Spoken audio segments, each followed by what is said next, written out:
Pernell Carl Subban, better known as PK, is and has been one of the biggest personalities in the NHL since he entered the league in 2010.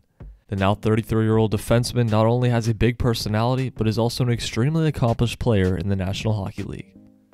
He's a three-time All-Star, has had 4 50-plus point seasons, and even won the Norris Trophy for Best Defenseman during the 2012-13 season when he had 38 points in 42 games during the abbreviated year. Although Subban has been a beloved player and person in the league for many years now, he's also someone who certainly has his haters. Most of this is due to the fact that he's built up a bit of a reputation as a dirty hitter and has taken his fair share of cheap shots on opposing players. And also because of his antics in the media and some of his run-ins with teammates over the course of his career. PK was drafted in 2007 by the Montreal Canadiens in the second round, 43rd overall.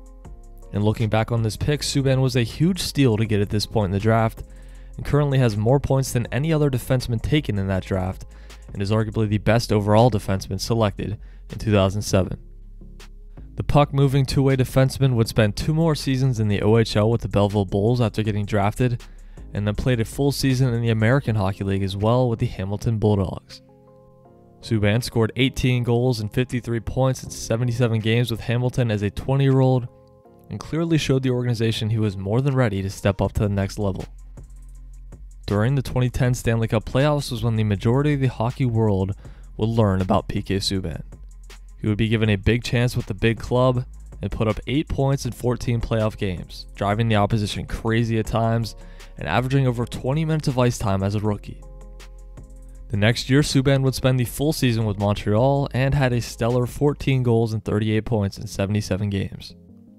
In the 2012-13 season, the NHL started the year in a lockout and would end up shortening the season to 48 games. Subban had a phenomenal season that year and finished with 38 points in his 42 games played, and would end up winning the Norris Trophy for NHL's best defenseman at just 23 years old. Despite a strong regular season for PK and the Canadiens, the team would end up losing in the quarterfinals to Ottawa in 5 games. The next year, Subban would again show people how good of a defenseman he was and finish the season with 53 points and also helped lead his team on a pretty impressive playoff run. Montreal would take down Tampa and then Boston in the first 2 rounds before losing to the New York Rangers in the Eastern Conference Finals. PK would be one of the biggest reasons they went so deep on that run, even leading the team in both points and ice time. Because of his incredibly strong season, Subban was awarded a big contract, lasting 8 years and paying him $9 million per year, making him one of the highest paid defensemen and players in hockey.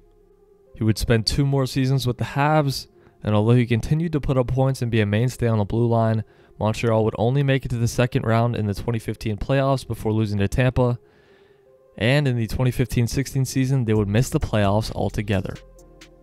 In addition, there were rumors floating around about some potential bad blood between Subban and some of his Montreal teammates, most notably Brendan Gallagher, another player that, like Subban, has historically been difficult to play against and is also a pretty big personality himself, which may be the reason that he and PK didn't always get along.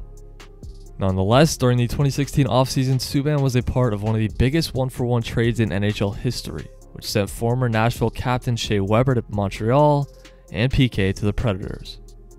This sent shockwaves around the league and had a lot of people wondering what went wrong and why this trade happened.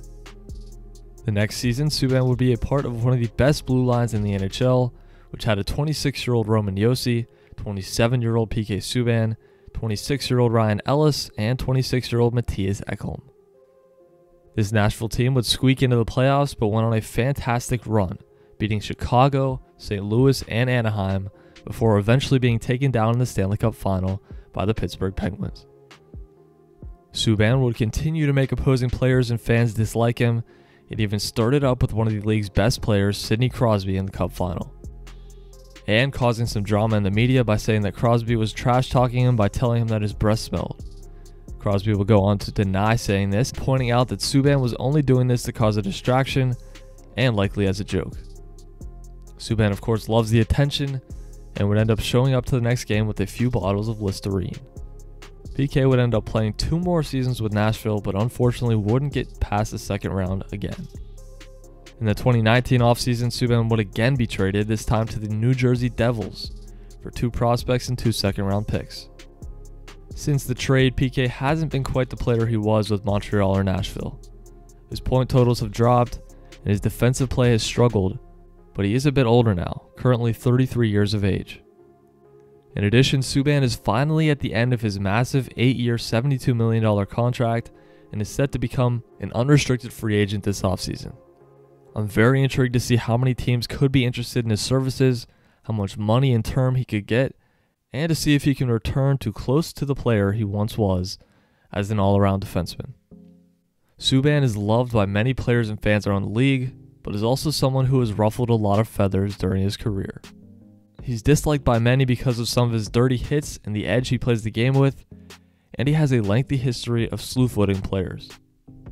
He also has a huge personality, and at times seems like he cares less about hockey and more about the other stuff that comes with being a pro hockey player. Personally, I have always really enjoyed watching PK Subban play. I love that he's not afraid to show off his personality, something that a lot of NHL players aren't always willing to do. And I think he's been fantastic for the NHL since breaking into the league. He's also really good on TV and will likely be a great analyst whenever he retires.